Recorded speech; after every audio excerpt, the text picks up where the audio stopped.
Halo Yusi People, kembali lagi sama aku Marde Angelia dalam acara talk show anti narkoba dengan tema A Story of Drug Dealer to Real Entrepreneur. Hari ini aku nggak sendiri aja, hari ini aku akan ditemenin sama speaker yang hebat yang sudah menginspirasi banyak orang.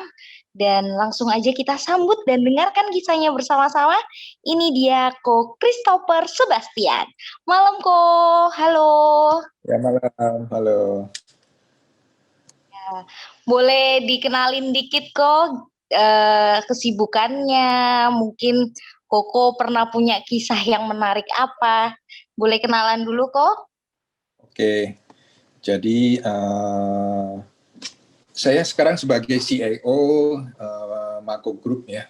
Perusahaan kita Mako Group ini membawai beberapa industri. Kita ada di industri otomotif yang pertama. Di industri otomotif itu kita sebagai distributor untuk 7 brand kaca film.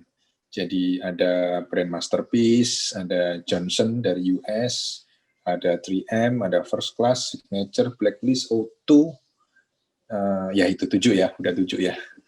Itu. Ya. Lalu kita juga sebagai importir dan distributor untuk karpet PVC coil untuk mobil dengan brand First Class. Nah, lalu kita juga ada lagi sebagai pemilik kemitraan atau franchisor brand untuk salon mobil auto detailing coating dengan brand Top Coat dan XTO Car Care. Nah, itu kurang lebih yang di industri otomotif. Lalu kita juga ada di industri F&B. Di industri F&B ini kita membawai beberapa brand dan kita juga sebagai pemilik kemitraan untuk brand-brand ayam bebek angsa masak di Kuali. Juga ada sih di Surabaya kita. Lalu ada brand Bobapan, minuman Bobapan. Lalu kita juga ada mie and you, bakmi ayam. Lalu yang terbaru ini kita Rajasei ya. Nah, Rajasei ini nanti kita akan buka di Surabaya itu sekitar bulan depan. Kita akan buka di Jalan Arif Rahman Hakim. Nah, kita sebagai pemilik kemitraannya. Lalu ada lagi kita di industri pariwisata. Industri pariwisata ini kita bisnisnya spa and massage online ya. Family massage tapi yang online dan kita datang ke tempat customer. Jadi bukan offline. Jadi kita full melalui media sosial. Jadi datang ke rumah, ke apartemen, ke tempat tinggal customer. Nah, kita spesialisnya selain untuk pijat kesehatan, juga spesialisnya di pijat bayi dan anak. Nah, jadi memang biasanya kalau kita mau mijitin anak kan harus keluar ya. Anaknya harus kita bawa keluar. Nah, otomatis kan biasa kendala ya, apalagi kalau yang masih baby ya, masih bayi ya. Jadi mungkin apalagi kalau cuacanya di luar hujan. Iya, cuacanya di luar mungkin kalau hujan dan lain-lain. Nah, ini kita bisa datang ke rumah customer. Cuman memang kalau untuk yang spa and massage family ini kita masih di Jabodetabek, Jakarta, Tangerang, Depok, Bekasi. Kita belum ada di luar kota. Ya, mungkin itu sekilas tentang perusahaan saya. Oke. Berarti Koko sekarang lagi domisili di Jakarta ya? Iya, saya orang Surabaya. Saya lahir di Surabaya. Oh. Saya dulu tinggal di Surabaya dulu di Citragan. Oh iya, tetangga ternyata sama Ciputra, Universitas Ciputra. Oke, jadi asal Surabaya, terus berkarir di Jakarta. Oh, di Surabaya dulu? Iya, bukan berkarir, tepatnya sih mengadu nasib di Jakarta. Waduh, sepertinya mulai kisah yang menarik. Kalau sekilas aku pribadi baca-baca dari berbagai sumber nih, orang kayak Koko gitu kan, ibaratnya kok bisa kenal sama dunia gelap, intinya gitu kan. Kayak nggak mungkin banget, tapi semuanya itu benar ya kata pepatah nothing is impossible.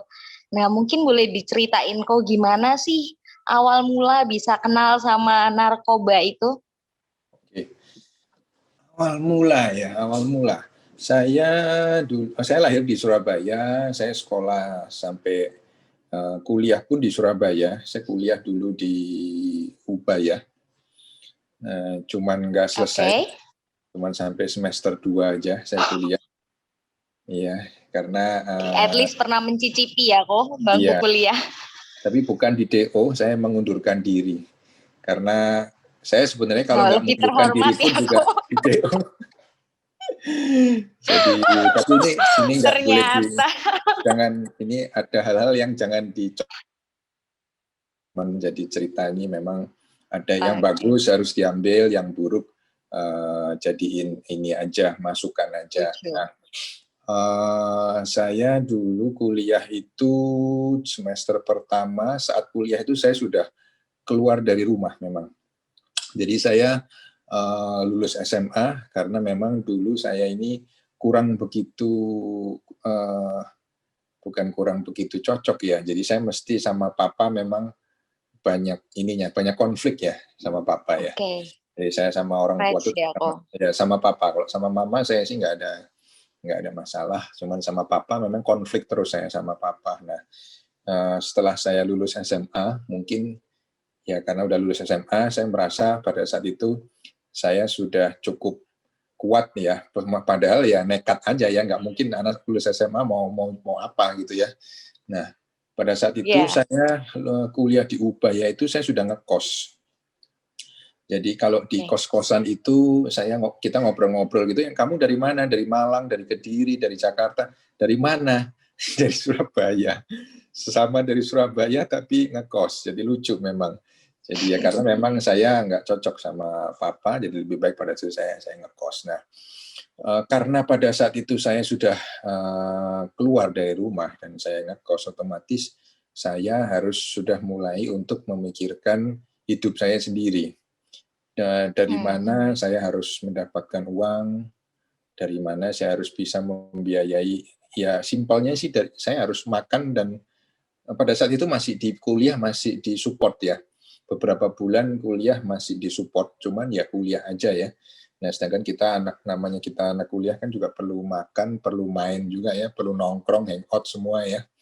Nah, otomatis saya harus mencari uang sendiri. Nah, pada saat itu awal-awal saya dulu kerja, memang saya melakukan pekerjaan yang ilegal dan legal.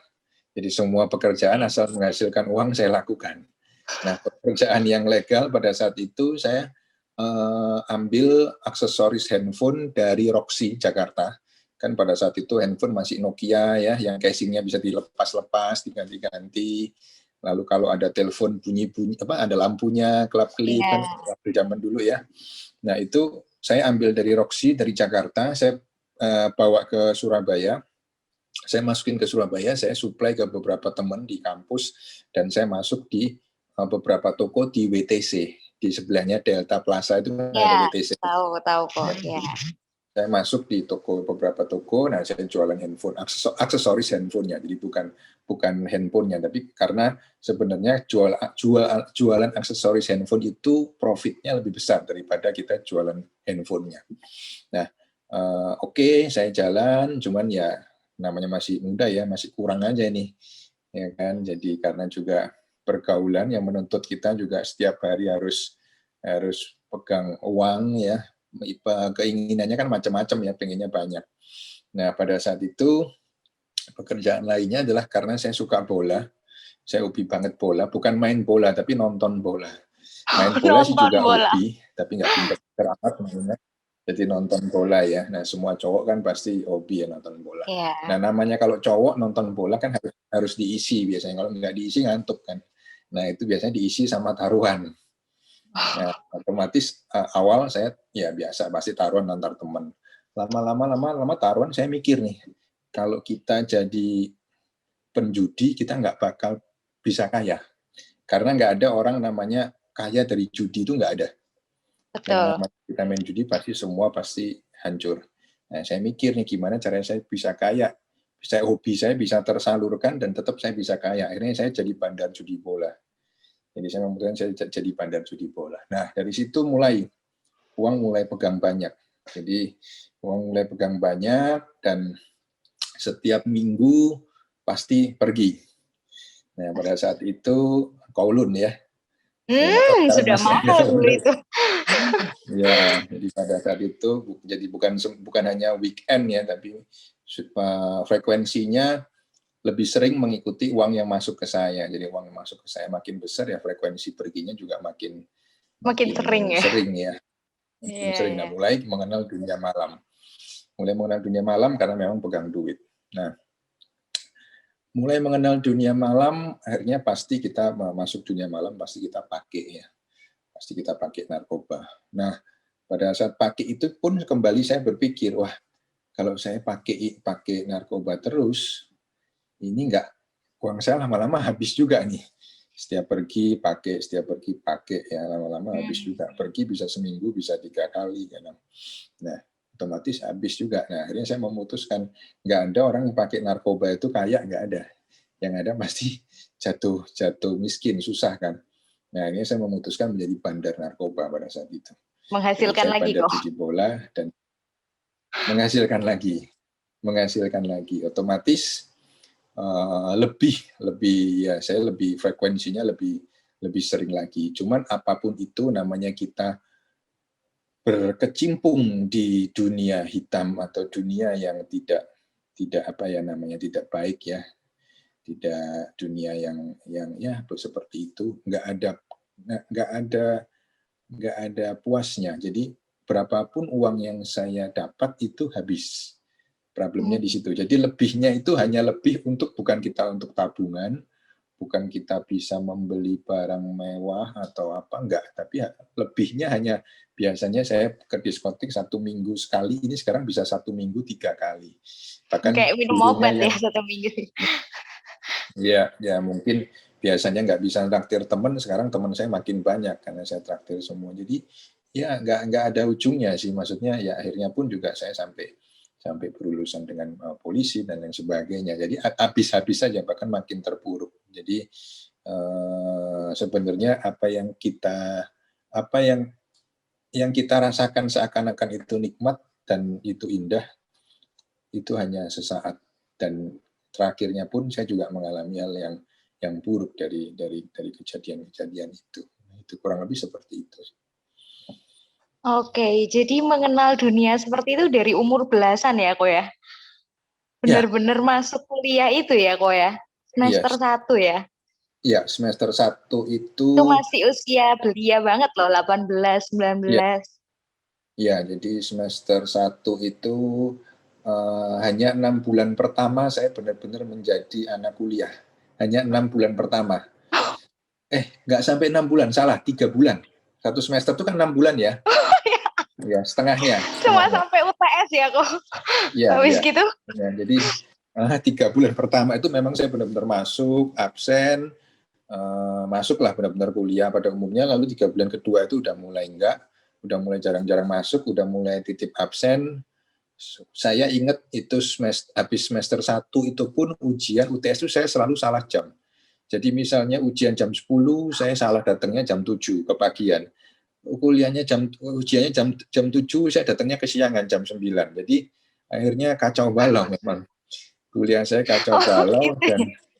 dan makanya akhirnya saya memutuskan, wah kalau saya di DO kan malu ya sama teman-teman ya. Jadi saya mengundurkan diri aja lah sebelum di DO. Kalau nggak saya mengundurkan diri juga saya pasti di DO ditendang karena udah Iya. nggak inilah gitu. Nah itu sih kurang lebih. Iya. Oke. Jadi mempersiapkan masa depan ya. Sebelum di DO mending saya mengundurkan diri dulu ya. Iya. Dari mengundurkan diri itu habis gitu berlanjut ke pekerjaan itu kok. Kerja jadi aksesoris handphone itukah atau di saat Koko kuliah Koko juga kerja? Di saat saya kuliah itu saya tetap menjalankan pekerjaan di aksesoris handphone. Saya tetap menjalankan itu. Cuman memang pendapatan dari situ nggak sebanding dengan pendapatan saya di dunia hitam ya. Pasti Iya. di dunia hitam kita lebih dapat duit memang pada situ lebih besar karena lebih menikmati ya. Sambil happy sambil dapat duit ya. Nah, otomatis lebih banyak fokusnya di situ. Saya sambil kuliah, sambil kerja, sambil gaji juga.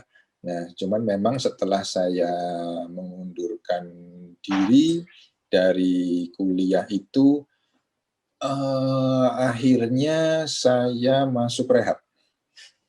Ya, jadi setelah saya Oh, mengundurkan diri dari kuliah itu, saya masuk rehabilitasi kurang lebih 1,5 tahun saya masuk rehabilitasi.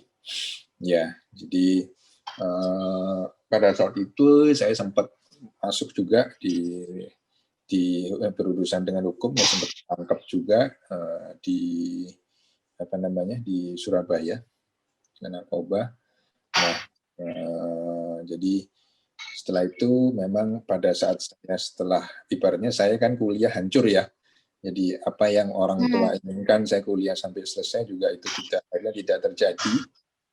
Akhirnya saya dimasukkan ke rehabilitasi. Nah, di rehabilitasi inilah awal mulai saya menjadi benar-benar manusia yang benar, bertobat. Ya, karena sebenarnya kenapa titiknya itu ada di rehabilitasi, karena rehabilitasi yang saya masuk ini bukan rehabilitasi yang murni medis. Jadi rehabilitasinya ini dibagi dua antara medis dan rohani. Ini yang membuat saya kembali ke jalan yang benar. Jadi pada saat rehabilitasi itu pun kenapa saya cukup lama ya 1,5 tahun ya, hampir 2 tahun. Karena pada saat rehabilitasi pun saya masih berulang gitu, masih melakukan pakai nggak narkoba kapok lagi. ya aku istilahnya. Ya, makanya kalau kita lihat ya banyak ya hari ini kan juga ada ya artis yang kena lagi ya setelah berapa ya 2 kali atau 3 kali itu ya. Jadi sebenarnya rehabilitasi yang benar itu bukan rehabilitasi secara kedokteran, secara medis benar untuk kita menyembuhkan kecanduannya. Cuman yang terpenting adalah mental kita, hati kita atau mindset dan pikiran kita. Karena kalau memang sakit karena kecanduan kita sudah sembuh, tapi mental kita masih sama seperti yang lama, itu akan kembali lagi, akan terulang dan terulang lagi. Jadi memang yang menyembuhkan saya pada saat itu memang karena saya dirubah secara rohani. Jadi memang Tuhan memang benar-benar menjamah Menyentuh ya. menjamah diri saya sehingga saya berubah, dan saya tahu diri saya berubah itu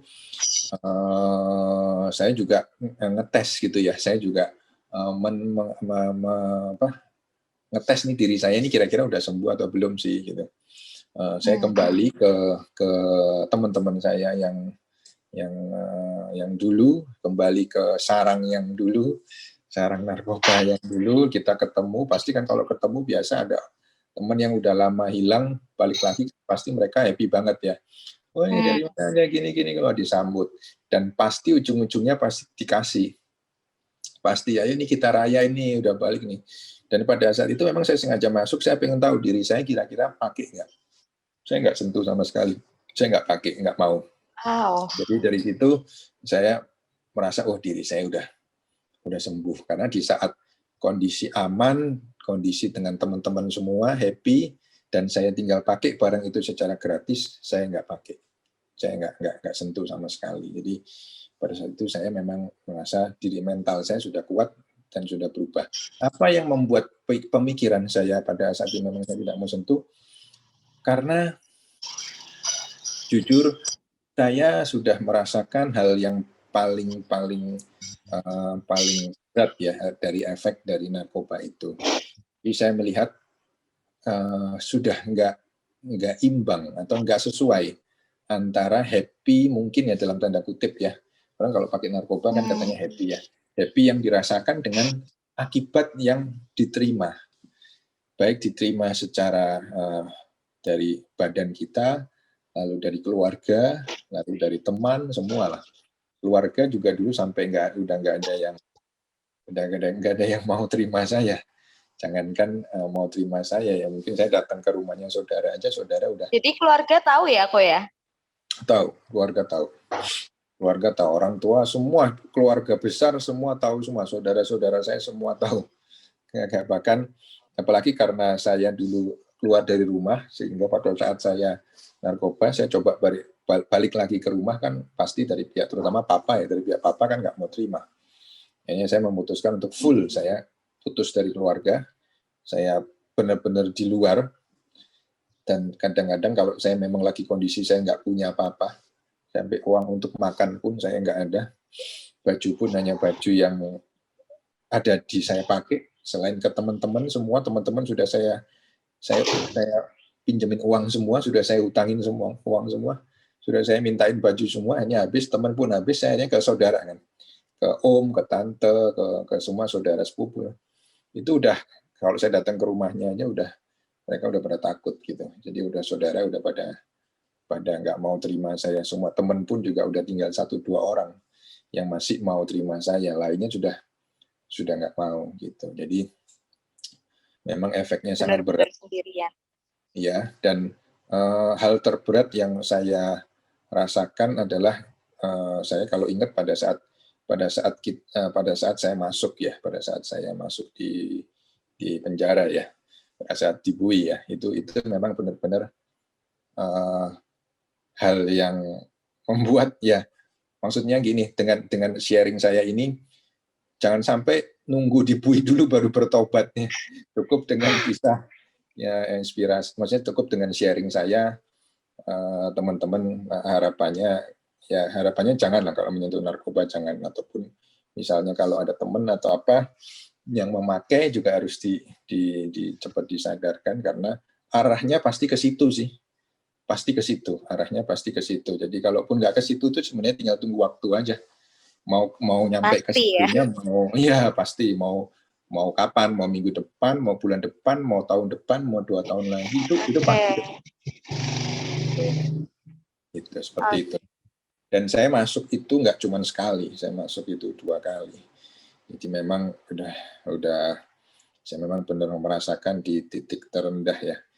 Nggak ada siapa-siapa, udah nggak ada yang ngebantuin, dan masuk, kok masih untungnya, bukan untung sih ini ya, cuman masih beruntungnya karena saya masuknya tuh bareng sama teman-teman.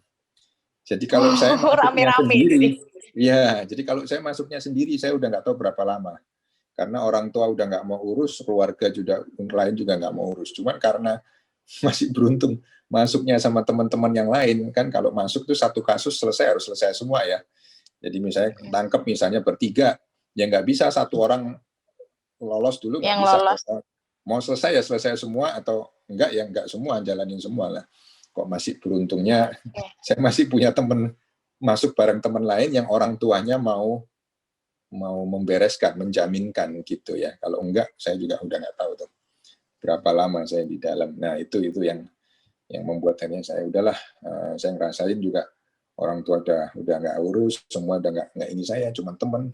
Ya kalau saya begitu lagi, saya nggak bisa ngebayangin sih untuk mengulang lagi di dalam itu, di ruangan yang kecil dengan banyak orang, yang kita tidur pun juga tidur di lantai, dan makan pun makan dan buang air pun di satu tempat yang sama. Aduh, saya nggak bisa ngerasain, dan belum Jadi badan juga semua sakit peristiwa semua. ini di Surabaya dan di umur yang masih muda berarti ya kok. Ya, betul. Oke. Ini Jadi 2 kali jatuh dalam lubang yang sama dan nggak ya, pernah kapok sampai ya. akhirnya benar-benar merasa sendiri. Kalau boleh tahu, turning point-nya Koko di mana berarti? Di mana Koko menemukan alasan gitu kan? Kayak aku mau berhenti deh, aku nggak mau lagi deh kayak gini gitu. Ya. Nggak mau pakai lagi narkoba. Jadi sebenarnya memang pada saat saya direhabilitasi, seperti yang tadi saya cerita, saya rehabilitasinya 50% rohani. Jadi saya sering ada persekutuan doa, sering ada kegiatan gereja di rehabilitasi saya. Nah, salah satu hal penting dalam hidup saya, memang saya menemukan orang tua rohani di rehabilitasi saya tersebut. Jadi ada satu sosok orang tua rohani, cowok ya, itu yang memang yang umurnya sama kurang lebih dengan papa saya pada saat itu, yang benar-benar care, benar-benar sayang, dan benar-benar peduli sama yang benar-benar peduli dengan kehidupan sehari-hari saya di sana. Jadi saya menemukan, jadi gini, mungkin kalau kita punya saudara atau punya teman atau punya apapun itu yang masuk ke narkoba, memang jangan di reject ya, jangan ditolak, karena pasti kita lari ke narkoba itu kita, kenapa sih kita lari ke narkoba? Alasannya narkoba ini bikin happy, itu udah pasti. Berarti kita ada kehilangan sesuatu happy dalam diri kita. Seperti saya kehilangan happy di rumah ya. Apa ya, broken home ya. Saya di rumah, terutama dari sosok ayah saya. Jadi saya itu memang nggak betah di rumah, bukan karena saya orangnya pengen keluar rumah terus ya. Saya ini orangnya orang rumahan. Makan aja saya lebih suka makan di rumah daripada makan di luar. Cuman memang saya di rumah berantem terus sama papa saya. Dari saya kecil itu. Jadi otomatis bukan berantem ya. Kalau berantem tuh papa saya marah, saya ikut marah. Ini saya dihantemin terus berarti ya, dimarahin terus. Karena saya masih kecil, saya nggak berani ngelawan kan. Nah, jadi otomatis saya pengen keluar rumah terus. Saya nggak betah di rumah. Saya ingin mencari kenyamanan dan kesenangan di luar. Nah, akhirnya saya masuk ke narkoba itu. Nah, waktu saya direhabilitasi, memang saya menemukan sosok orang tua rohani yang bisa menggantikan ayah saya. Nah, di situ saya mulai setiap hari saya di treat untuk saya benar-benar bisa menjauhi narkoba itu, dan saya merasa begini, semua orang pada saat itu melecehkan saya. Saya paling ingat adalah saya punya saya punya yang sangat sayang sama saya. Karena saya juga nggak punya uang, nggak punya apa-apa. Saya ingat, saya punya satu yang sayang sama saya. Saya datang ke rumahnya itu. Saya ketok pagernya, saya masuk masih di teras halaman teras depan.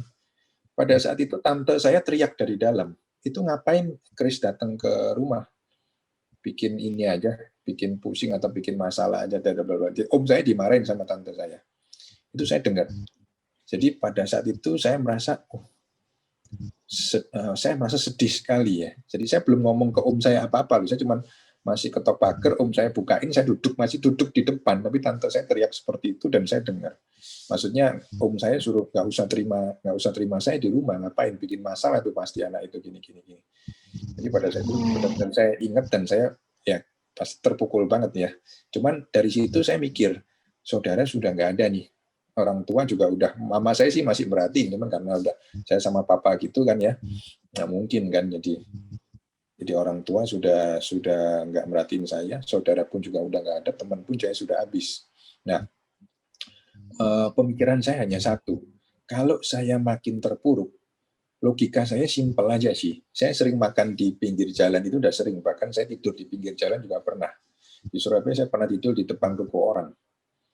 Jadi saya cuma berpikir begini, ya kalau saya mati pun nggak ada yang ngurusin saya ini. Ya, kalau saya saat ini mati pun nggak ada yang ngurusin saya.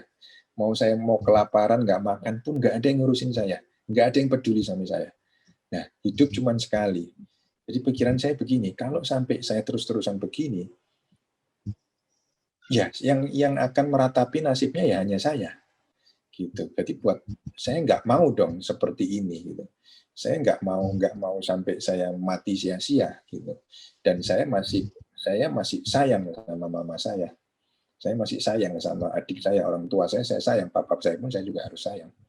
Jadi pada situ saya masih pengen satu hal yang saya pengen buktiin terutama ke mama saya. Karena bagaimanapun mama saya masih sangat-sangat belain saya. Nah pada saat itu mama saya dan adik saya pun juga sudah pergi ya dari Indo, jadi udah pindah. Karena adik saya kalau kuliah di luar negeri, mama saya ikut. Jadi otomatis saya makin sebatang kara lagi. Udah nggak ada siapa-siapa. Jadi saya cuma mikir, wah ini kalau saya begini terus, saya mati pun mungkin hanya kucing yang liatin mungkin ya. Ya kan? Aduh. Jadi udah nggak bisa, saya mikir gini, nggak bisa, saya nggak bisa seperti ini. Nah, akhirnya saya mulai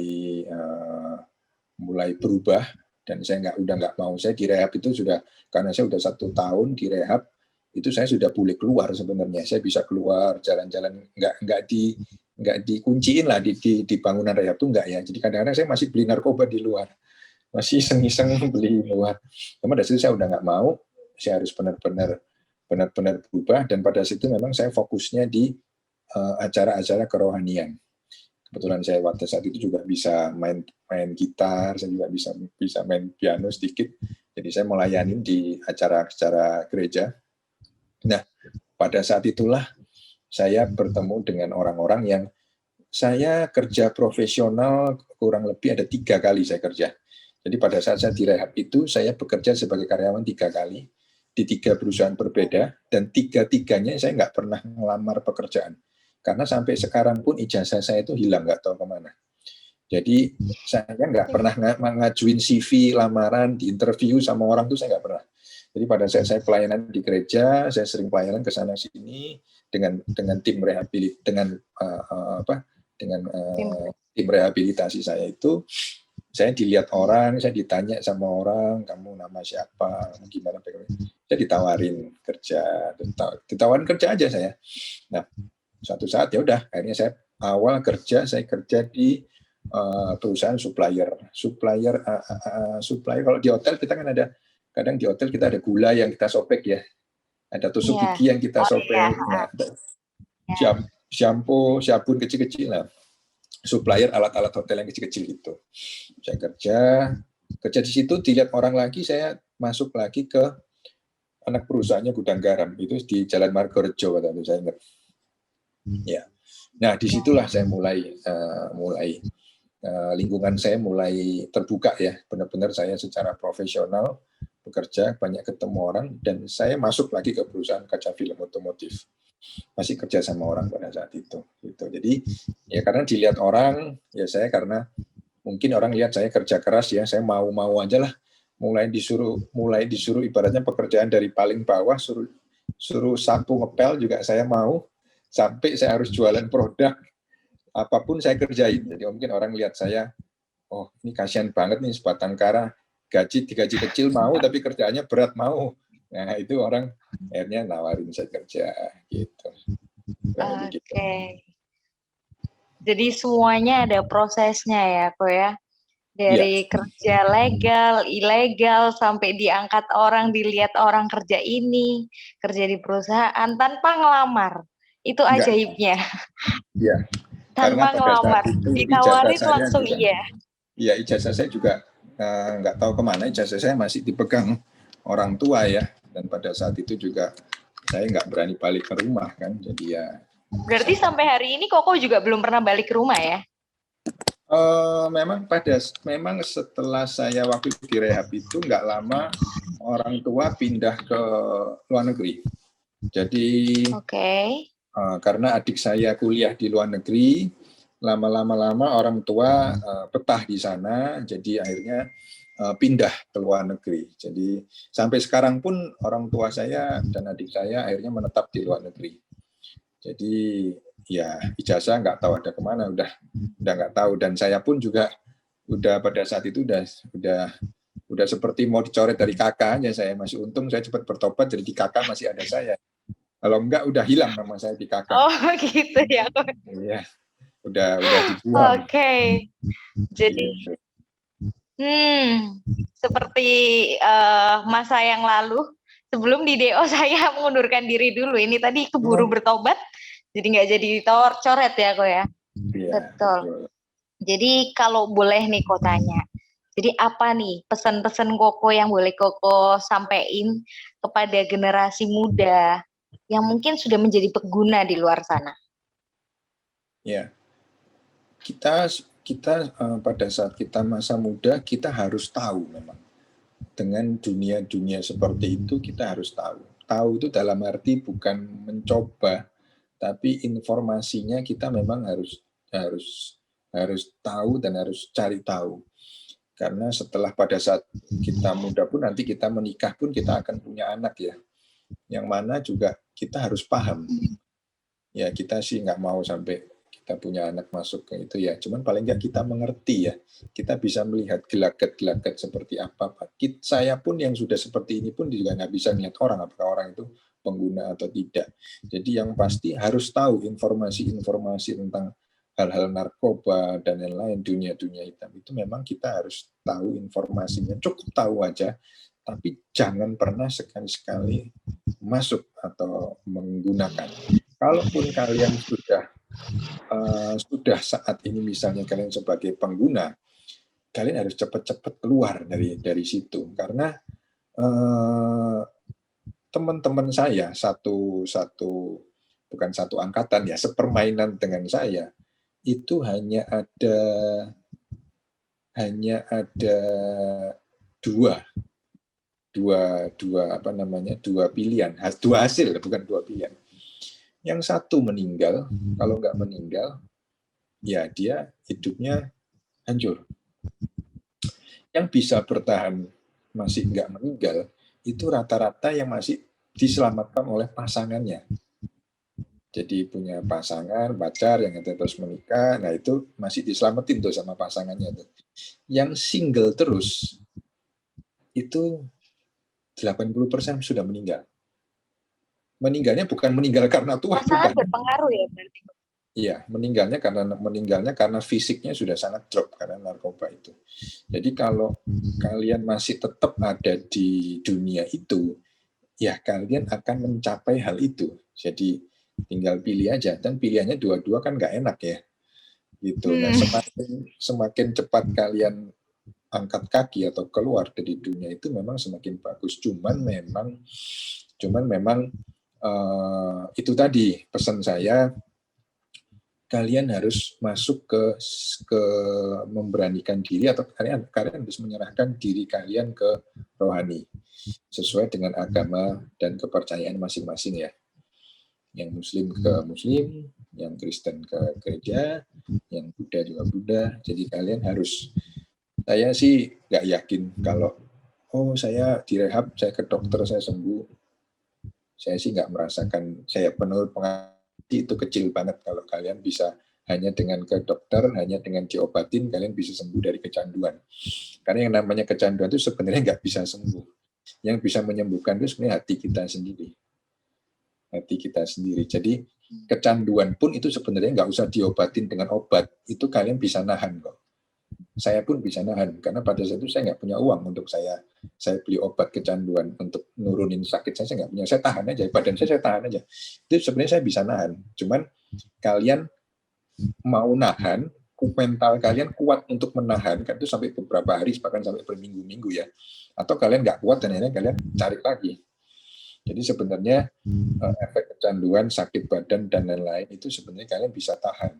Yang bisa nahan sebenarnya ya hati kalian sendiri, mental, mindset kita sendiri. Kalau mindsetnya udah memang mau berhenti, ya berhenti. Sama seperti contoh paling simpel itu sebenarnya rokok. Jadi saya setelah saya berkeluarga pun saya merokok ya, saya perokok. Setelah saya punya berkeluarga saya merokok. Setelah saya maksudnya saya punya perusahaan sendiri dan hidup saya sudah benar ya itu saya seorang perokok. Cuman saya sudah berhenti ngerokok kurang lebih 5-6 tahun saya berhenti ngerokok. Semua teman saya kaget, kok bisa sih berhenti rokok? Semua pasti tanya, kok bisa sih berhenti rokok? Saya berhenti rokok nggak pakai obat. Saya berhenti di hari itu juga saya berhenti rokok. Nggak pakai obat, nggak pakai nurunin rokok, nggak pakai apa. Cuman karena satu hal yaitu anak saya. Jadi saya ngerokok, habis pulang kerja ngerokok. Saya nggak mau, kebetulan anak saya ini lahir prematur ya. Jadi prematur saya harus dijaga benar-benar. Saya nggak mau sampai kan kita pulang rumah pengen cium anak ya, pengen main sama anak. Saya nggak tega kalau di mulut saya masih ada bau rokok dan sisa-sisa nikotin yang ini saya transfer ke anak. gitu. Jadi karena saya ngeliat anak saya, ya pastilah kita sayang banget sama anak. Kita pulang dari kerja atau ya dari luar lah pasti kita ngerokok. Lalu kita ke anak, wah berarti saya transfer terus nih ke anak saya, sedangkan anak saya ini harus steril. Nah, pada saat itu juga saya tinggalin tuh rokok. Detik itu juga, hari itu juga, dan sampai sekarang saya nggak ada sentuh rokok satu hisapan pun, keterusan sampai sekarang, dan selesai. Jadi saya nggak merokok. Nah itu hal yang paling simpel sebenarnya. Kayak orang kan lihat, aduh nggak ngerokok nggak enak nih, mulut asem ya sampai makan permen ya, kepala pusing, mata berkunang-kunang, perut rasanya nggak enak. Sebenarnya itu sugesti aja. Sebenarnya itu sugesti aja. Kalau nggak ngerasain juga mulut juga nggak ngerasa apa-apa. Jadi kita harus bisa ngasih perbandingan. Oke nih, mulut saya asam, mata saya berkunang-kunang, kepala saya pusing. Itu yang saya rasain ya, misalnya kita berhenti merokok. Cuman dibandingin nih, misalnya saya tetap merokok, ntar anak saya ada apa-apa nih. Ya kan, masih ada bau nikotin, terus anak saya yang sakit. Nah, perbandingannya terlalu jauh ya. Mendingan saya sakit. Mendingan saya aja yang sakit, jangan anak saya kan gitu. Jadi ini akhirnya saya memilih untuk berhenti. Jadi sama seperti narkoba. Oh enak nih, happy nih, nge-fly, bisa senyum-senyum sendiri, happy sama teman-teman. Cuma harus diingat lagi nih, nanti kalau ketangkep gimana, terus badan saya rusak bagaimana, lalu sampai gini bagaimana, kan nggak imbang. Nah begitu kalian bisa melihat ketidakseimbangan itu, kalian kan pasti memilih untuk menghindari yang berat. Gitu. Lebih seperti itu. Oke, jadi menemukan motivasi itu penting, gitu ya, Ko ya. Berhenti rokok untuk melihat anak tetap sehat, untuk nggak mentransfer penyakit. Itu menemukan motivasi itu penting berarti. Dan sebenarnya kalau kita nggak cari-cari penyakit juga nggak ada kok sebenarnya rasa asam, mata berkunang-kunang gitu ya, Ko ya. Iya, betul. Sebenarnya juga nggak ada. Itu sugesti kita aja. Oke, itu sugesti kita aja. Oke. Nah, untuk itu, Koko terus mengadu nasib di Jakartanya sampai bisa ke Jakarta itu gimana ceritanya? Oke, panjang lagi nih ceritanya. Oh, nggak apa-apa, siap kok mendengarkannya. Saya awal kerja di supplier alat-alat perhotelan itu, lalu pindah ke anak perusahaannya Gudang Garam, itu saya sebagai sales.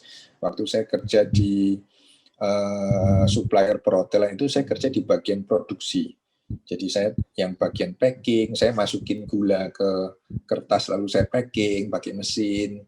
Jadi anak pabrik lah saya kasarnya, buru pabrik. Nah, buru pabrik. Jadi itu pun juga masih saya isi dengan kegiatan-kegiatan saya yang kerjaan yang lain. Jadi saya pagi sampai sore itu saya kerja di kantor supplier perhotelan itu. Saya sore sampai malam itu saya dulu pernah saya mau jualan nasi goreng, bakmi goreng ya. Masak sendiri kok. Nah, bertiga sama teman. Jadi bukan buka restoran, bukan buka depot, cuman rombong satu aja saya join bertiga sama teman. Karena memang kita nggak punya duit. Kita nggak punya duit, dan saya ingat banget untuk rombongnya itu pun kita nggak beli, tapi kita bikin. Jadi malam kita minta kayu bekas ke orang-orang, kita pretelin, kita bikin. Sampai saya akhirnya itu tipes, karena pagi sore saya kerja di pabrik itu, sore sampai malam saya bikin rombong itu. Akhirnya mereka jualan pun saya nggak ikut jualan karena saya nggak sanggup. Jadi kan malam ya, jualannya malam, nasi goreng sama bakmi. Saya nggak ikut karena badan saya nggak kuat. Nah, setelah itu saya kerja saya dilihat orang, saya ditawarin orang kerja di anak perusahaan. Itu di Jakarta ya, kok jual bakmi? Di Surabaya. Oh, di Surabaya masih ada. Masih di Surabaya. Saya rehab di Surabaya. Saya kerja di perusahaan perhotelan itu juga di Surabaya. Lalu saya masuk di perusahaan Gudang Garam, itu ditawarin juga. Itu juga di Surabaya, di Jalan Magerojo. Nah, pada saat itu saya mulai agak bersihan nih, karena saya jadi sales. Dan memang inilah mulai dunia saya. Karena saya ini memang orangnya dari dulu marketing, sales. Saya pun di kampus juga jualan, terus apapun saya jualin. Sampai motor saya sendiri saya jual, saya beli narkoba. Karena terlalu rajin jualan. Semua saya jualin, baju-baju saya jual jadi narkoba semua. Ya, jualan semua dijual ya, jualan. Iya, habis. Jadi kebablasan jualannya jadi habis semua barang saya. Nah, itu saya masuk di perusahaan anak perusahaannya Gudang Garam. Saya sebagai sales itu di perusahaan advertising. Nah, itu saya mulai bagusan lah, saya mulai rapi, mulai bersih.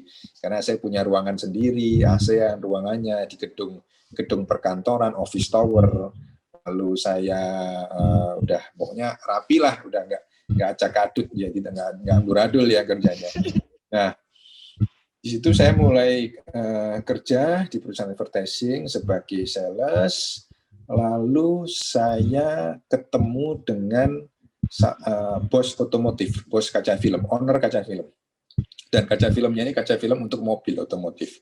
Nah, di situ saya mulai menemukan dunia saya lagi. Jadi saya menemukan bidang saya. Saya tahu nih, oke, saya ini seorang sales dan marketing. Bidang saya jualan, jual terus. Lalu yang kedua, bidang bisnis di industri yang saya sukai ternyata otomotif.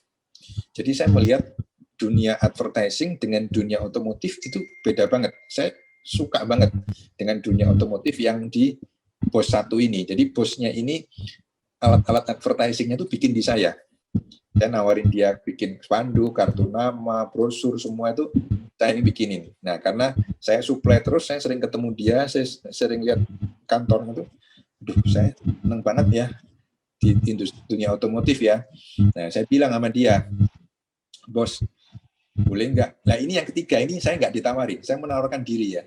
Jadi yang pertama, kedua saya ditawarin orang kerja, yang ketiga saya menawarkan diri. Bos, tanpa ijazah ya? Nggak ada ijazah, ya, cuma berbelas kasihan aja. Bos, boleh nggak aku ikut kamu kerja? Nah, kamu pengalamannya apa? Kamu nggak ada pengalaman otomotif gini. Dan saya juga nggak butuh sales gitu. Saya nggak butuh karyawan. Ya udah sekali. Berapa waktu lagi saya kan kirim brosur ke dia, cetakan brosur apa? Karena saya supply terus kan. Saya ngomong lagi ke dia, bos boleh nggak aku kerja ikut kamu? Kamu mau kerja di bagian apa? Ya sales, karena memang bidangku sales kan. Aku belum ya. Jadi nolak lah dia ya. Nggak lama lagi saya ngajuin lagi yang ketiga. Nah, yang ketiga ini mungkin dia capek ya, pusing lihat saya tiap ketemu minta kerjaan terus di dia kan. Akhirnya dia bilang, ya udah deh, cobalah kamu kalau mau masuk di tempat aku kerja nggak apa-apa. Tanya kenapa kamu masuk tempat aku kerja? Ya, aku suka otomotif, aku ngeliat perusahaan ini aku suka gitu. Aku memang lebih mencintai, sepertinya aku lebih hobi di otomotif daripada di advertising. Udah deh, kamu masuk aja. Cuman terus terang aku nggak butuh sales sebenarnya. Aku lagi nggak cari karyawan sales. Jadi kamu ya udah, kamu ketemu sama manajer saya aja, kamu bilang aja udah diterima, nanti kamu apa kata manajer itu kamu ikutin aja. Oh ya, siap. Jadi saya mengundurkan diri, singkat cerita saya masuk perusahaannya dia. Masuk perusahaannya dia, pada saat itu awal saya masuk, ternyata di dalam situ manajernya ini seperti punya kerajaan sendiri. Jadi anak buahnya semua itu teman-temannya semua, bekas teman-temannya semua kan, dia manajer ya. Jadi dia punya tim itu semua teman-teman dekatnya dia semua. Dan saya satu-satunya orang yang di luar temannya dia yang masuk. Jadi otomatis pada saat itu saya nggak disukain sama manajer saya. Akhirnya karena saya tidak disukain, saya diberikan area sales dengan area terberat menurut dia. Karena perusahaan itu ada di Surabaya posisinya, perusahaan kaca film ya. Semua kompetitor kita, semua perusahaan kaca film yang lain itu base-nya di Jakarta. Pasti ya. Nah, perusahaan bos saya itu satu-satunya perusahaan kaca film yang ada di Surabaya. Nah, karena manajer ini nggak suka sama saya berkali-kali ditekan, pokoknya saya kelihatan lah ya, karena yang lain tuh teman-temannya dia semua. Jadi pasti saling melindungi ya. Dia datang siang pun sama yang lain dibilang, datang pagi Pak, si Pak manajer apa, pokoknya dilindungi Pak. Nah, akhirnya saya dikasih. Ya, yang lain dikasih wilayah yang enak-enak, yang basah, yang deket-deket. Dari Surabaya kan ke Bali itu enak tuh, Kalimantan deket, Sulawesi deket, ke Jawa pun deket ya. Akhirnya saya dikasihlah wilayah yang paling berat dan paling jauh. Yang pertama saya dikasih wilayah paling berat adalah Jakarta. Dia menganggap ini pasti mati kamu di Jakarta. Karena yang lain tuh kompetitor di Jakarta semua punya kantor, pokoknya lengkap lah ya. Senjata perang lengkap. Sedangkan saya satu-satunya seorang diri bawa badan doang, saya disuruh berjual barang bos saya di Surabaya ke Jakarta. Dengan kompetitor yang di Jakarta yang sudah begitu stabil gitu ya. Betul. Plus saya dikasih wilayah Sumatera. Sumatera kan jauh, dari Surabaya ke Lampung, ke Medan, kan ujung ke ujung ya, Aceh sekarang. Udah, kamu kasih wilayah ini aja. Ya saya mungkin nggak mau, karena kalau nggak mau ya saya dipecat sama manajer saya kan. Kalau sudah paling junior, bukan teman lagi, ya kan nggak ada pengalaman, ya udah siap, saya berangkat siap aja. Berangkatnya pun dulu tuh naik travel Bison ya, sampai di Jakarta pun saya naik ojek, belum ada Grab, belum ada Gokar, yang ojeknya masih pakai tangan begini, ya kan, yang nggak ada GPS juga, yang nggak tahu jalan, saya nggak tahu Jakarta. Nah pada saat itu saya, singkat cerita, saya punya teman sekolah dulu, teman SMA yang tinggal di Jakarta. Ini saya telepon dia, saya bilang ya udah deh, aku mau pindah Jakarta, aku nginep rumah kamu dulu deh, aku nggak punya siapa-siapa, ya udah singkat cerita saya pindah, nginep rumah dia dulu, ya udah saya mulai kerja. Sampai saya sakit di Jakarta juga, di awal saya pindah itu saya sakit 2 minggu di Jakarta. Tidur di kamarnya dia, satu kamar tuh berdua, satu ranjang berdua, tapi ini cowok ya, satu ranjang berdua ya karena dia masih belum punya apa-apa. Rumahnya itu pun rumah orang tuanya. Jadi saya 2 minggu tepar di Jakarta, panas dingin, dan dokter bilang saya nggak sakit. Ternyata saya homesick, karena saya stres ya. Jadi saya stres karena saya sendirian, seorang diri, disuruh jualan, yang saya ini buta, nggak tahu apa-apa, jalan kemana-mana juga nggak tahu, nggak hafal jalan, GPS nggak ada, apa nggak ada, siapa juga nggak ada, tapi saya tetap harus menghasilkan omset, dan saya harus tetap bekerja. 2 minggu saya sakit, saya ingat, saya sakit, setelah itu saya mulai kerja pelan-pelan, banyak rintangannya, banyak banget. Akhirnya sampai satu step pertama itu, singkat cerita, saya punya omset itu mengalahkan omset semua sales yang ada di kantor saya. Jadi bahkan saya melampaui omset manajer saya sendiri. Dan manajer saya itu keluar dari perusahaan saya itu yang ngeluarin saya. Loh, ya, kok gitu? Saya ingat banget. Jadi karena manajer ada 2 orang yang prestasi di kantor, manajer saya dan ada atasan saya, senior saya. Dan owner saya, karena saya pada saat itu omset terbesar di perusahaan, saya ditanya sama bos saya, sharing sama saya, sharing. Chris, ini 2 orang ini prestasi. Saya mau pecat ini salah satu. Kamu pilih yang mana yang mau dipecat? Ya, saya tunjuk manajer saya karena saya memang dendam sama dia pada situ. Saya ya mohon maaf, saya memang kesel banget kan gitu. Dan memang dia orangnya akan strict. Ini bos, dipecat langsung sama dia besoknya. Nah, setelah manajer saya dipecat, ya terus terang memang karena saya omset bagus, performance saya bagus, saya naik jabatan. Singkat cerita, saya dibukain kantor di Jakarta. Saya dibukain kantor cabang di Jakarta oleh bos saya, yang saya pegang sendiri. Saya punya tim di Jakarta, saya punya anak buah, saya punya sales, saya punya fasilitas semua, mobil semua, lengkap, supir apa, semua, udah enak lah pokoknya. Dan sampai satu titik yang pada saat itu bahwa saya tidak perlu kerja pun, setiap hari saya main-main pun, omset saya di perusahaan sudah stabil, dan pemasukan saya pada saat itu saya sudah tidak bisa di hijack oleh perusahaan otomotif lain yang kaca film ya. Jadi setiap ada perusahaan yang mau tarik saya, bajak saya, dia tanya berapa gaji saya, berapa insentif saya, sudah nggak ada yang berani lebih tinggi, karena saat itu besar sekali pada saat itu untuk saya. Jadi udah nggak ada yang berani bajak saya, sampai saya dibilang saya ini saudaranya bos. Karena udah sampai segitunya saya, udah kelihatan hidup saya udah enak banget dan berhasil semua. Nah, singkat cerita, di bawah bos saya ini ada 2 orang GM ya. Saya satu dan ada satu lagi. Ini yang bekas temannya manajer saya. Nah, singkat cerita, saya merasakan bahwa Saya sudah mulai itu PP Jakarta Surabaya. Jadi 2 minggu Surabaya, 2 minggu Jakarta, 2 minggu Surabaya, 2 minggu Jakarta. Bahkan terkadang 3 minggu di Jakarta karena Jakarta pun saya harus ke Sumatera dan lain-lain ya. Terus saya juga udah punya tim. Jadi saya lebih banyak stay akhirnya di Jakarta. Nah, singkat cerita, memang hidup saya pada saat itu sangat enak sekali, nyaman sekali. Seperti saya bilang, semua yang mengerjakan anak buah saya, tim saya, bos saya pun udah nggak lepas total sama saya. Jadi mau saya nggak ngantor pun, mau saya apa, bos saya tinggal terima laporan aja. Jadi hidup saya sudah sangat enak, duit juga udah masuk terus, rutin dari insentif, dari gaji, dari tim saya yang menghasilkan. Akhirnya saya merasakan bahwa satu titik bahwa hidup saya ini nyaman banget nih, terlalu nyaman, bahaya buat saya. Gitu. Kalau saya terlalu nyaman itu bahaya ya kok? Bahaya. Di saat kamu merasakan nyaman, disitulah awal permulaan sebenarnya yang paling berbahaya untuk masa depan kita. Jadi pada saat itu saya nyaman banget. Karena begini, kalau kamu nyaman, itu otak kita tuh nggak kerja, nggak jalan ya, karena kan nggak mikir apa-apa. Sedangkan situasi di luarnya maju terus, jalan terus kan.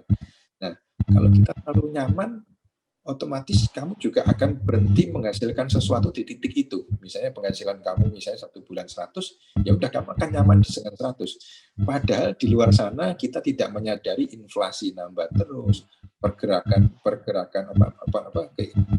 beban kehidupan kita juga makin mahal. Kita nggak sadar kan pelan-pelan. Harga properti makin naik, semua kan biaya ekonomi juga makin barang-barang juga makin tinggi meskipun terus inovasi kita juga nggak jalan, otak kita juga berhenti. Nah, saat saya merasakan nyaman, saya bilang nih sama bos saya bilang sama owner, bos aku mau ambil wilayah satu Indonesia, kan ada 2 ya, ada 2 manajer GM, wilayah Indonesia ini dibagi 2, saya pegang Indonesia Barat, yang satu pegang Indonesia Timur, karena memang saya base sudah di Jakarta. Saya bilang sama owner saya mau pegang seluruh Indonesia, saya pegang, saya bilang gitu. Nah, kan ada teman kamu yang satu itu, nggak apa-apa, jadi gini, saya minta di challenge. Jadi kalau sampai saya pegang ini, saya bisa menghasilkan omset totally lebih bagus dari yang sekarang, berarti hak saya mau jadi orang tunggal di kantor, di bawah owner. Tapi kalau misalnya saya tidak berhasil, yang saya pegang ternyata ini nggak berhasil, omset lebih jelek, kasih punishment ke saya apa? Dari owner yang saya minta punishment-nya. Oke, kata owner saya, dia akan pikirkan. Dipikirin kurang lebih 1 minggu, saya dikasih jawaban. Owner saya tidak mengizinkan challenge itu terjadi. Jadi, owner saya bilang, kamu kurang apa sekarang di tempat kita? Semua kamu udah punya. Pendapatan sudah sekian, ini sudah sekian, kurang apa gitu. Mungkin bagi owner saya berpikiran, mungkin saya kalau dapat duit lebih banyak lagi saya bahaya mungkin.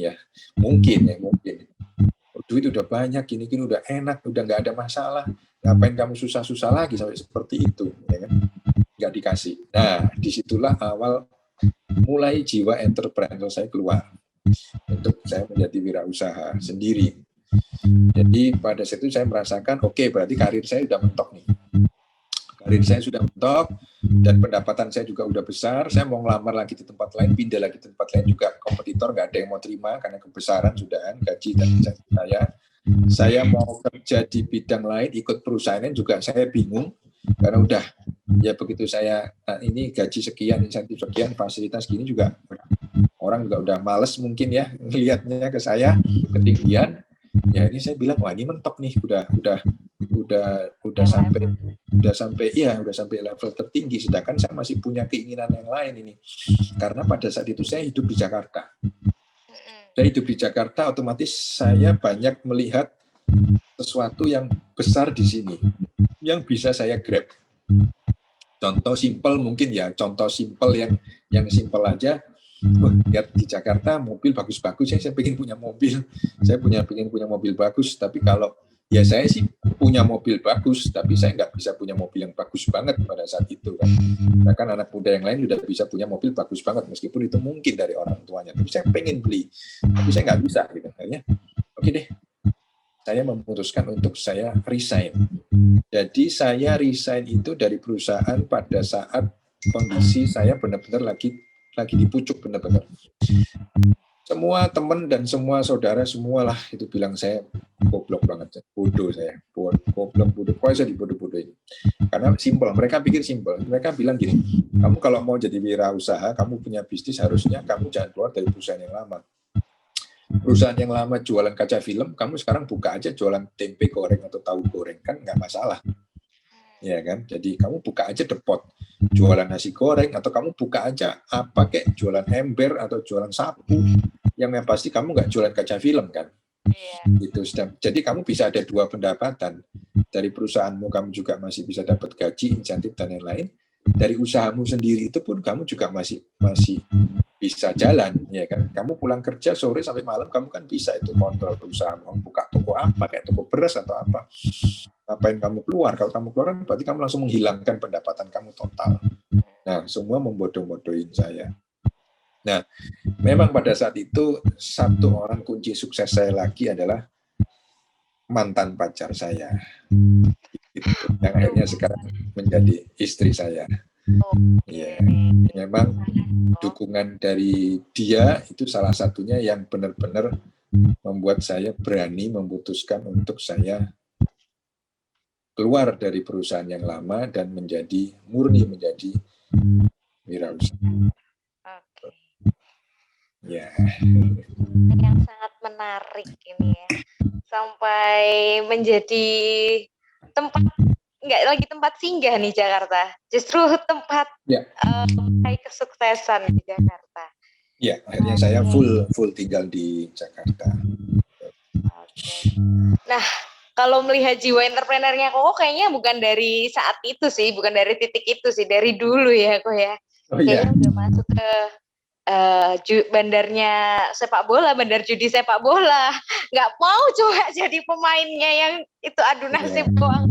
Jadi bandarnya dong gitu. Iya, kayaknya emang entrepreneurnya udah mendarah daging banget gitu. Sampai bandar narkoba pun iya juga. Semua iya.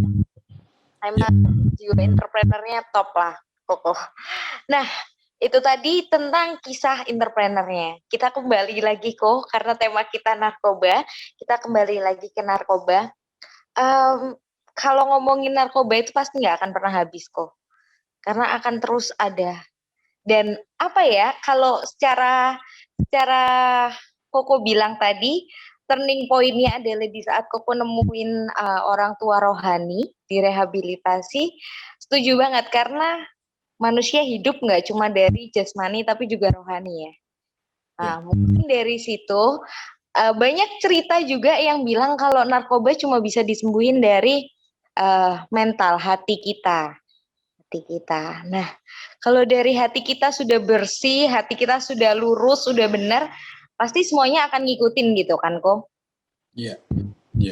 Untuk harapannya Koko sendiri nih, untuk UC people nih atau generasi milenial sekarang terkait narkoba itu apa sih harapannya Koko? Ya, harapannya yang pertama udah pasti jangan menyentuh. Boleh tahu, tapi jangan menyentuh. Kalau nggak tahu sama sekali sih saya nggak setuju. Karena kita hidup di zaman yang sudah modern seperti ini, itu pasti, apalagi kalau kalian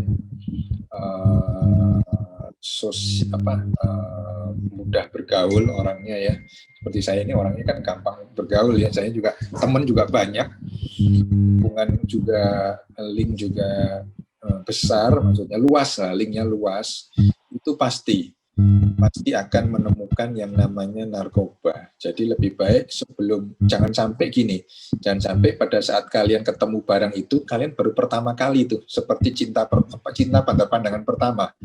Nah itu memang gawat banget. Ya, jadi sebelumnya harus sudah ngerti, harus sudah tahu efek-efeknya apa. Nggak apa-apa, kita harus malah mencari tahu informasi efeknya apa, ini barang apa, nanti bisa gimana. Jadi pada saat ketemu barang itu di depan mata, kalian nggak kaget gitu ya, dan kalian bisa langsung pikiran ini bisa langsung ingat, oke nih, ini kalau saya makan nih, kalau saya pakai efeknya bisa begini, kelanjutannya bisa begini. Jadi informasi perlu tahu, tapi jangan menyentuh sama sekali. Kalaupun kalian sudah menyentuh, misalnya sudah pernah menyentuh, ya sudah, jangan diulang-ulangin lagi, jangan diterus-terusin dan jangan sampai jadi pecandu. Kalaupun kalian sudah sampai jadi pecandu, kalian harus cepat-cepat keluar dari hal itu. Memang kalau orang bilang, misalnya, dan kan pasti ya, orang tuh manusia ini selalu otomatis kalau dia tidak mau melakukan, dia pasti cari alasan. Kan nggak gampang kok, sulit. Ya, itu alasan. Sebenarnya dalam hatinya berarti kamu nggak mau kan gitu. Ya kan, jadi nggak gampang, sulit. Ya, itu tadi. Kalau saya kembali lagi ya, saya hanya satu sih, kembali ke Tuhan yang sesuai dengan agama dan masing-masing ya, dan masing-masing. Kalau yang Kristen ya kamu baca Alkitab, kalau Muslim ya kamu baca Al-Quran, ya kalau lain agama lain itu apa itu. Jadi kamu harus kembali lagi ke Tuhan, karena nggak ada yang bisa menolong kamu selain Tuhan. Jadi nanti pada saat kamu kembali ke Tuhan, kamu harus berdoa, kamu berdoa sama Tuhan, kamu baca rohani, nanti Tuhan pasti akan kirim pertolongan itu ke kita, entah melalui teman lagi, entah melalui orang siapa, yang akhirnya orang itu bisa menguatkan kita, dan pasti adalah jalan Tuhan itu pasti ada. Jadi kalau kalian udah nggak sanggup untuk keluar, ya kalian harus berdoa. Jadi jangan malah, wah sulit nih, udah diterusin. Jangan, kalian harus berdoa, kembali sama Tuhan. Kita kan manusia harus punya keyakinan ya, harus punya agama ya. Kita punya Tuhan masing-masing. Kalian harus kembali ke Tuhan, berdoa terus. Nanti pasti Tuhan pasti kasih jalan. Jadi jangan berusaha sendiri juga, karena memang kalau kalian berusaha sendiri juga memang nggak mudah. Tapi kalau kalian nggak mau berusaha, nggak mau berdoa, dan nggak mau kembali ke hadapan Tuhan untuk menyerahkan masalah kalian ke Tuhan, ya nggak akan bisa juga, nggak akan selesai juga gitu. Ya, Oke. Jadi percayalah bahwa pertolongannya pasti ada gitu ya. Kok tinggal kitanya mau minta apa enggak. Karena nggak mungkin Tuhan akan menjamah ya kok kalau kita sendiri nggak minta ya kok. Gitu. Ya, pasti. Oke. Nah, itu tadi mungkin sekilas kisah yang menginspirasi buat UC People sekalian. Thank you so much Ko buat sharingnya hari ini. Semoga sangat bermanfaat buat teman-teman di UC. Juga kesimpulan yang boleh aku simpulin dari kita sharing-sharing hari ini adalah, teman-teman, kita mencari tahu nggak apa-apa tentang apa sih narkoba itu, tapi jangan pernah menyentuh atau mencobanya. Kemudian jika kamu sudah terlanjur mencoba, ayo buru-buru kembali dan cari Tuhan. Kalau emang sudah terlanjur benar-benar nggak bisa, nggak punya jalan, benar-benar homeless, lonely gitu kan, yuk kita ambil sikap doa aja, kita berdoa, itu gratis ya. Dan nggak butuh siapa-siapa lagi untuk berdoa. Dan di situ pertolongan Tuhan akan ada. Karena kalau kita sudah nyemplung di dunia begituan, tinggal tunggu waktu kalau kataku Christian. Tinggal tunggu waktu, kamu mau kapan dijemputnya tuh. Nggak tahu besok, nggak tahu minggu depan kan. Jadi sama aja bohong pilihannya. Semuanya kalau buru-buru deh kembali kalau misalnya udah nyemplung. Itu sih harapannya, semoga generasi muda makin baik ya, dan tidak ada lagi kasus-kasus narkoba di Indonesia gitu. Agar Indonesia lebih sehat, lebih maju juga. Oke, sekian. Thank you so much Ko. Jangan lupa teman-teman follow Instagramnya ya.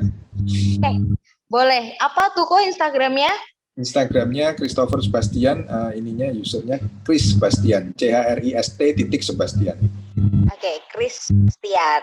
Sudah verify teman-teman, tapi tetap butuh di follow. Yuk kita follow bersama-sama. Ya, siapa tahu kan bisa sharing bisnis, kolaborasi bisnis apa, karena di kita sendiri kan juga ada reseller buat teman-teman mungkin yang yang masih kuliah tapi udah pengen berbisnis, kita juga bisa bantu. Ada beberapa sistem pejabat dan lain-lain. Ya, siapa tahu bisa ada sesuatu yang menghasilkan buat bermanfaat buat kita semua sama-sama. Saling support each other, guys, gitu ya.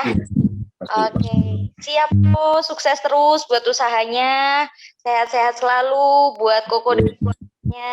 Thank you so much. Ya, thank you ya, thank you, bye-bye.